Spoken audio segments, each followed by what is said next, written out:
आपकी स्क्रीन पर है, कह रहे कि भारत के संविधान को यह कब लागू किया गया। तो बच्चा जानते हैं साथियों 26 जनवरी 1950 को संविधान को लागू किया गया। अगला सवाल देखिए, कह रहे कि भारतीय संविधान में कितने अनुच्छेद हैं। तो अगर बात करते हैं साथियों 395, तो ये आपका बिल्कुल करेक्ट आंसर हो जाता है। बहुत तेजी के साथ साथियों आपको जवाब देते जाना है। अगला सवाल देखिए, भारतीय संविधान का संविधान निर्मात्री सभा द्वारा कब अनुमोदन किया गया। तो साथियों कब किया गया, मैं कहूंगा 26 नवंबर 1949 को किया गया, यानी कि जिनका भी आंसर ऑप्शन नंबर बी के साथ है बिल्कुल करेक्ट है। अगला सवाल देखिए, भारत का संविधान किसके द्वारा लिखा गया था। तो साथियों ये तो संविधान सभा के द्वारा लिखा गया था। क्या संविधान सभा के द्वारा भारत के संविधान को एक तरीके से लिखा गया था। अगला सवाल देखिए, भारत में राष्ट्रपति की अधिकतम अवधि कितनी होती है। तो मैं कहूंगा राष्ट्रपति जी 5 वर्ष के लिए आते हैं। राइट आंसर जिन्होंने भी यहां पर ऑप्शन नंबर ए चुना है बिल्कुल करेक्ट है।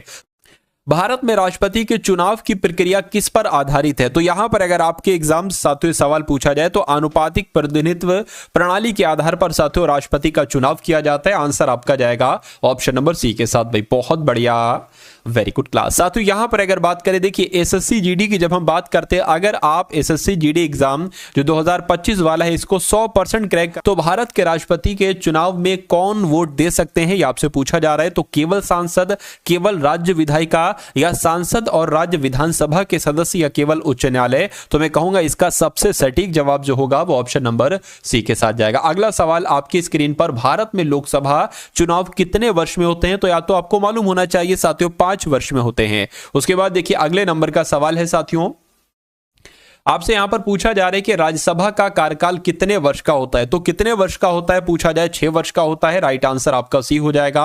भारत में सर्वोच्च न्यायालय की स्थापना कब हुई थी। तो भारत में सर्वोच्च न्यायालय की स्थापना साथियों कब हुई थी, 1950 में हुई थी। साथियों अगर आप ये पीडीएफ लेना चाहते हैं तो इसका तरीका मैं आपको बता दूंगा, निःशुल्क ये पीडीएफ आप कैसे पा सकते हैं। उसके बाद देखिए कह रहे कि भारत में सर्वोच्च न्यायालय के प्रधान न्यायाधीश की नियुक्ति कौन करते हैं। तो साथियों कौन करते हैं, ये काम राष्ट्रपति करते हैं। भारत में राज्यपाल का कार्यकाल कितने वर्ष का होता है। तो कितने वर्ष का होता है साथियों, 5 वर्ष का होता है। राइट आंसर आपका ए हो जाता है। अगला सवाल देखिए, कह रहे कि भारत में संसद की 2 शाखाएं हैं। तो भारत में जो संसद की 2 शाखाएं हैं, मैं कहूंगा एक लोकसभा है और दूसरी राज्यसभा है। तो ऐसा कहां पर लिखा हुआ है, ऐसा आपका ऑप्शन नंबर सी पर लिखा हुआ है।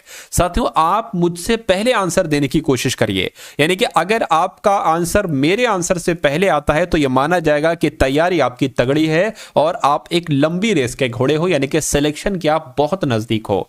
ठीक है ना। चलिए अगला सवाल है, कह रहे भारत में समाजवाद शब्द कहां उल्लेखित है। तो संविधान की प्रस्तावना में साथियों ये समाजवाद शब्द उल्लेखित है, यह आपसे एग्जाम में पूछा जाता है। भारतीय संविधान में नागरिकों के मौलिक अधिकार किस भाग में है साथियों। तो आप कहेंगे भाग 3 में। कौन से भाग में मौलिक अधिकार, तो आप लोग ध्यान रखेंगे भाग 3 में है। अब उसके बाद देखिए साथियों नेक्स्ट नंबर का सवाल आपसे क्या कह रहा है, कह रहा है कि राज्यसभा में सदस्यों की अधिकतम संख्या जो होती है तो कितनी होती है। मैं कहूंगा 250 होती है। कितनी होती है साथियों, 250 होती है। अगला सवाल है, कह रहे कि भारत में सर्वोच्च न्यायालय के न्यायाधीशों की अधिकतम संख्या कितनी हो सकती है। तो मैं कहूंगा साथियों लगभग 31 हो सकती है। राइट आंसर आपका ए हो जाता है।